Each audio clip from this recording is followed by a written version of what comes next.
भगवान शिवको वाहन नन्दीको कहानी। भगवान शिवको वाहन नन्दीको जन्म, तपस्या, अभिषेक र विवाहको प्रसङ्ग जसले ध्यानपूर्वक सुन्छ वा पढ्छ उसले संसारको सबै प्रकारको सुख भोग प्राप्त गर्छ, साथै अन्तमा मृत्युपछि शिवधाम प्राप्त गर्छ। प्राचीन समयमा सिलात नाम गरेको एक धर्मी मुनि थिए। उनलाई आफ्नो मृत्युपछि आफ्नो सम्पत्ति, कुल र धर्मको रक्षा गर्ने, साथै आफ्नो धर्ममा अटल रहने र कहिले पनि नमर्ने, साथै कुनै आमाको कोखबाट नजन्मेको पुत्र पाउने इच्छा हुन्छ। यस्तो असम्भव हुन नसक्ने इच्छालाई पनि प्राप्त गर्नको निम्ति आफ्नो सबै पितृहरूको आशीर्वाद लिएर भगवान इन्द्रको तपस्या गर्छन्। देवराज इन्द्रले उहाँको यस प्रकारको फल प्रदान गर्न असमर्थ भएको बताउँदै सबैको भगवान महाशक्ति सम्पन्न श्री शिवको आराधना गर्ने उपदेश दिनुहुन्छ। उहाँबाट भगवान शिवको तपस्या गर्ने उपदेश पाएपछि शिवको कठोर तपस्या गर्छन्। भगवान शिव सिलात मुनिको तपस्याबाट प्रसन्न हुनु भएर उहाँको सामुन्ने माता पार्वतीसँगै प्रकट हुनुहुन्छ र उहाँले चाहेको जस्तै कुनै कोखबाट नजन्मेको, साथै कहिले पनि नमर्ने पुत्र प्राप्त हुनेछ भनेर आशीर्वाद दिनुहुन्छ। उसको नाम नन्दी हुनेछ, साथै ऊ र ममा केही फरक हुने छैन। यस्तो आशीर्वाद पाएर सिलात मुनि ज्यादै प्रसन्न भई आफ्नो नगर फर्किन्छन्। केही समय बाद सर्वोत्कृष्ट यज्ञ गर्नको निम्ति सिलात मुनिले यज्ञ भूमि जोतिरहेको बेला भगवान शिवले आफ्नो शरीरबाट त्यस ठाउँमा यज्ञ सुरु हुन अघि नै एउटा पुत्र प्रकट गरेर यज्ञ भूमिमा राखिदिन्छन्। यसरी उत्पन्न भएको बालक अग्नि जस्तै प्रभावशाली, तेज, 3वटा आँखा भएको, 4वटा हात, जटाधारी, त्रिशूल सहित अस्त्र सम्पन्न भगवान शिवकै साक्षात दर्शन हुँदा प्रसन्न भई भगवान शिवले उहाँको पिता हुने भाग्य प्रदान गर्नु भएकोमा ज्यादै हर्षित भएर प्रणाम गर्छन्। सिलात मुनि ज्यादै खुसी हुँदै भगवानको त्यो बालक रूपलाई लिएर आफ्नो कुटी फर्किन्छन्। कुटीमा पुग्दा 4 हात सम्पन्न त्रिनेत्रधारी जटाधारी बालक त्यस रूपलाई त्यागी साधारण बालकको रूपमा परिवर्तन हुन्छन्।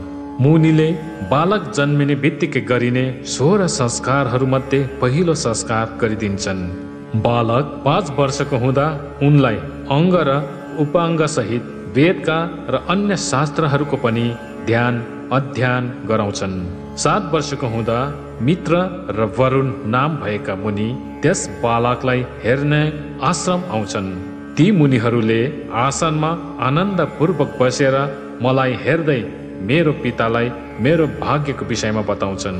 हजुरको पुत्र नन्दी सबै शास्त्रहरूको अर्थको पूर्ण ज्ञान भएका विद्वान भए तापनि यिनको आयु 1 वर्षभन्दा बेसी नभएको हामीले जान्यौँ।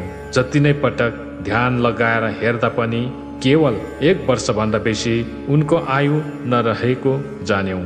आफ्नो प्राणभन्दा पनि प्यारो पुत्र जो कठोर तप गरेर शिवलाई प्रसन्न गरी पाएको पुत्रको यति छोटो आयु रहेको कुरा जानेर दुखी भई भुइँमा लडी लडी रुन्छन्।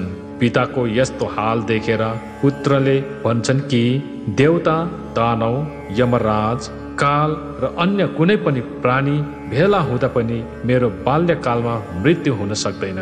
त्यसै कारण तपाईँ यसरी दुखी नहुनुहोस्।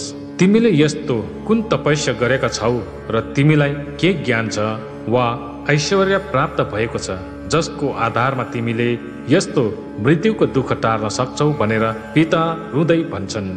म यस्तो केही पनि जान्दिनँ, तर भगवान शिवको ध्यान गर्छु, तप गर्छु भनेर नन्दीले पितालाई प्रणाम गरी आज्ञा मागी वनतिर लाग्छन्। यसरी बालक नन्दीले ठुला ठुला ऋषि मुनिहरूका लागि कठिन मानिने तपस्या गरेर भगवान शिवलाई चाँडै प्रसन्न गराउन सफल हुन्छ।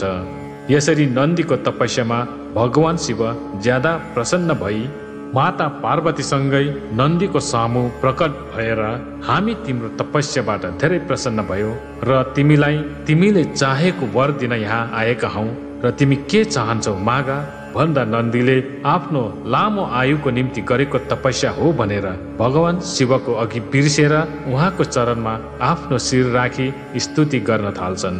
भगवान शिवले पनि नन्दीलाई पुत्रलाई जस्तै उठाएर आफ्नो काखमा राखी भन्छन्, ती दुई ब्राह्मणहरूलाई मैले नै पठाएको हुँ। तिमीलाई मृत्युको डर हुन सक्दैन, किनकि तिमी र ममा केही अन्तर छैन। तिमी अमर अजर दुःख रहित अविनाशी भएर सधैँ मेरो गणको नायक पनि रहनेछौ। यस प्रकारको कुरा गरिसकेपछि भगवान शिवले आफ्नो गलामा भएको कमलको फूलको माला निकालेर बालक नन्दीलाई लगाइदिनुहुन्छ। ती माला लगाउन साथ नन्दीको 3वटा आँखा र 4वटा हात भएको दोस्रो भगवान शिव जस्तै देखिन थाल्छन्।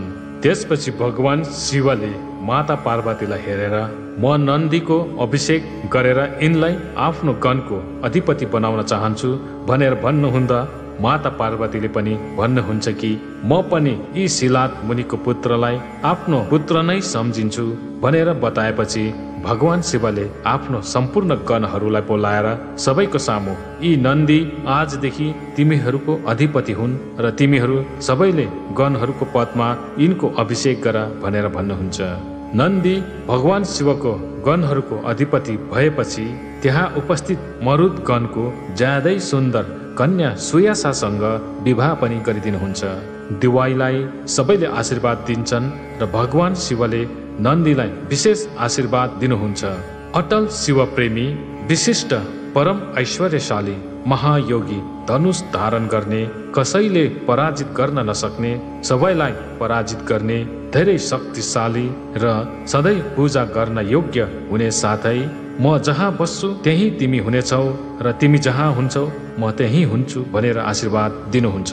यसरी कैलाशमा भगवान शिवको नजिकमा बस्ने आशीर्वाद पाएपछि माता पार्वतीले नन्दी र उनको पत्नीलाई सधैँ उनको चरणमा रहने आशीर्वाद दिनुहुन्छ र ब्रह्म विष्णुले पनि आशीर्वाद दिएपछि भगवान शिव र माता पार्वतीलाई नन्दीले आफ्नो पिठ्यूमा चढाएर कैलाश लानुहुन्छ। त्यस दिनबाट नन्दी भगवान शिवको वाहन भए।